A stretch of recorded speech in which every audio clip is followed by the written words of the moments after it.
الاجواء الترتيبات لهذه المواجهه امامنا ميدتي الفريقين. غيد التي فاطمه تاكناوت لعبت الكره مباشره، الفرصه والهدف.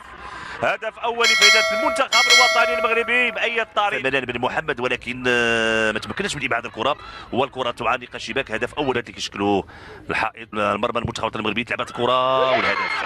هدف تعادل. ما تمكنش خديجه ربيشي من تصدي لهذه الكره، وبالتالي هدف كبيره للاعبات المنتخب الوطني المغربي وللعميده غزلان الشباك التي تتمكن من تسجيل يعني دقيقتين فقط على هدف ديال المنتخب التونسي. تابعنا التمريره الممتازه من ابتسام الجريدي.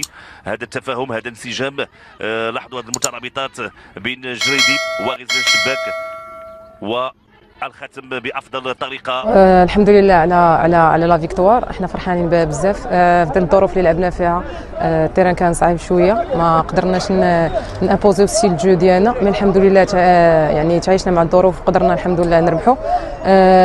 دابا احنا دزنا يعني البروميير با درناها، دونك باقي لنا ان شاء الله الدوزيام با اللي غادي تكون عندنا في التيران ديالنا، اللي غادي نكونوا مرتاحين اكثر، وغادي يكون معنا الجمهور غادي يعاوننا ان شاء الله.